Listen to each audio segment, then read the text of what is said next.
Նախապատրաստվի Տարոն Չախոյանը։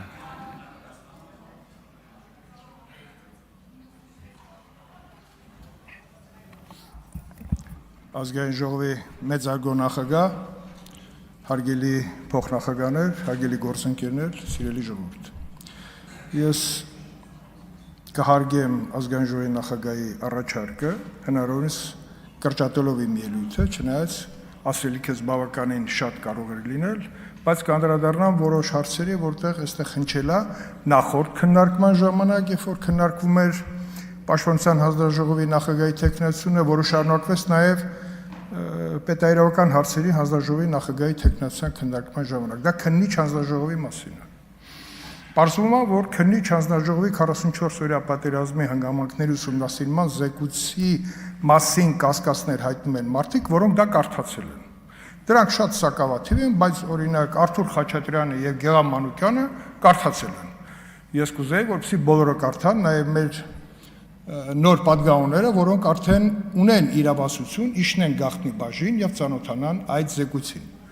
Ինչի համար, որովհետեւ դա արդեն կհանի շահարկման միջավայրից զեկույցի ոչ միայն գոյությունը,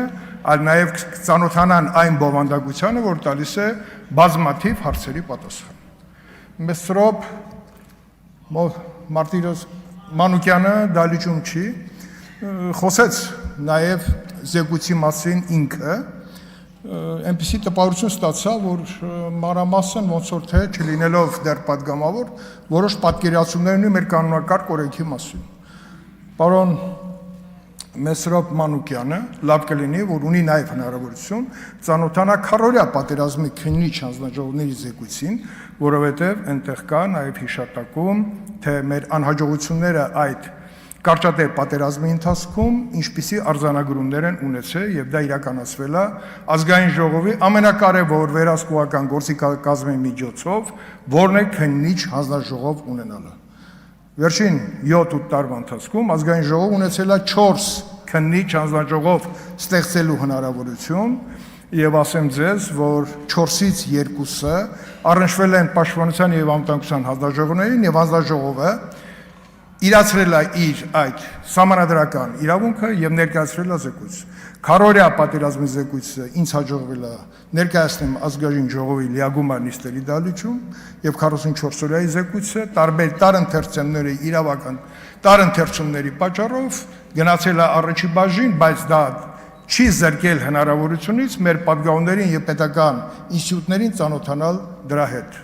Ես հոկտեմբերի 27-ի եւ մարտի 1-ի մասին չեմ խոսի, որպեսզի Մամիկոն Ասլանյանը հանկարծված չզգա, պարոն Ասլանյան, դա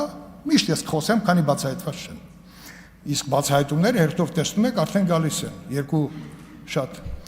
հանրության կողմից սպասված բացահայտումներ Արսուն Մարգարյանի եւ Խորխորնու արդեն ճանապարհին են վերջնական լուծում ստանալու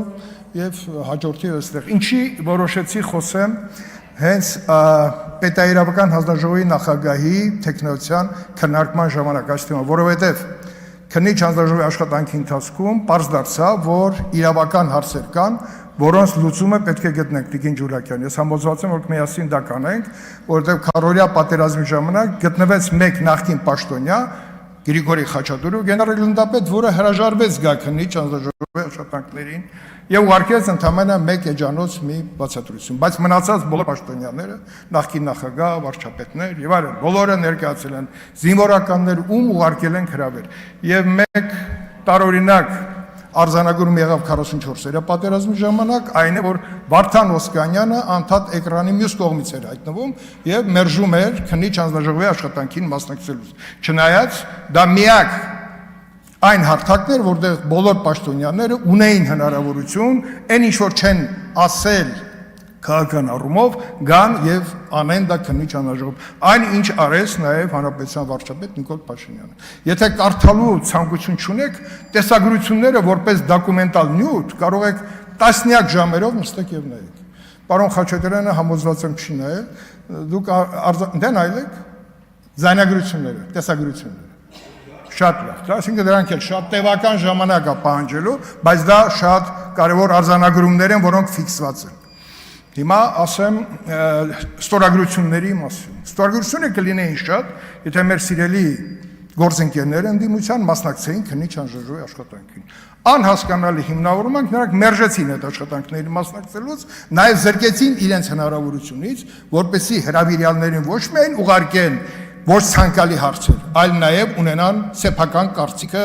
արձանագրելու եւ զեկույցի մեջ ներառելու հնարավորություն։ Նախկինում քարորիայի ժամանակ այդպիսի հնարավորությունից օգտվել է թե Բարգավաճ Հայաստանի ներկայացուցիչները, թե Լուսավոր Հայաստանի ներկայացուցիչները։ Ի պատիվ իրենց։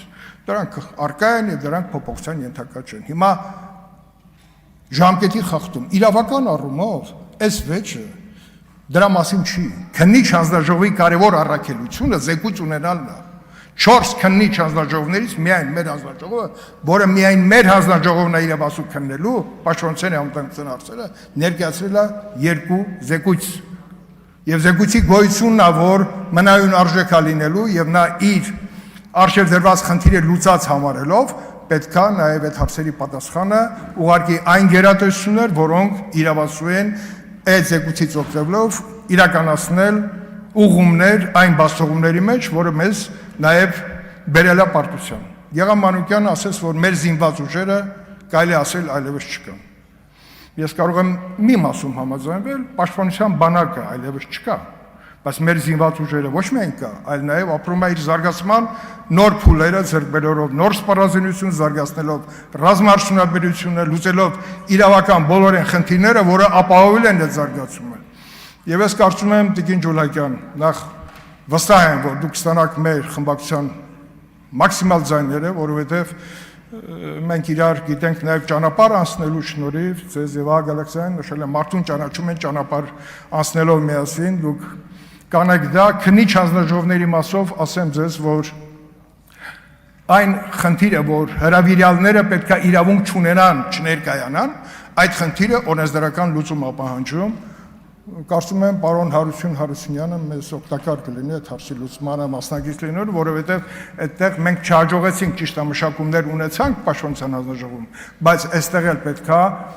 չտանք հնարավորություն, որ նախկին պաշտոնյաները, որոնց պաշտոնման արդյունքում ունեցել են խնդիրներ, չունենան հնարավորություն մերժելու բարձրագույն, ուրեմն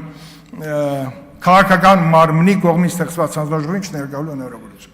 Հիմա ես շատ կուզեի խոսել նաև եկեղեցու թեմայով, որովհետև եկեղեցու խնդիրը ուզենք թե չուզենք, պարոն Ասլանյան, առնչվում է Ռոբերտ Քոչարյանի անվան հետ։ Հիմա կասեք ինչու։ Որտեղ Ռոբերտ Քոչարյանն էր, որը հնչեցրեց այն տեսակետը, որ քաղաքական դաշտում նոր լիդեր է պետք, թերևս սրբազան դասից որևէ, եւ ընտրեցին հայտնի սրբազանին եւ ուղարկեցին Կիրանց, ինչով ավարտվեց, ավիրվեց քաղաքական դաշտը եւ բայց մնաց հարցականը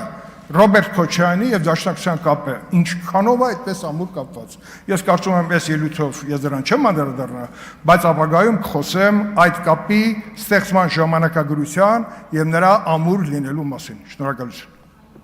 Տարոն Չախոյան, նախապատրաստվի Լիաննա Գասպարյանը։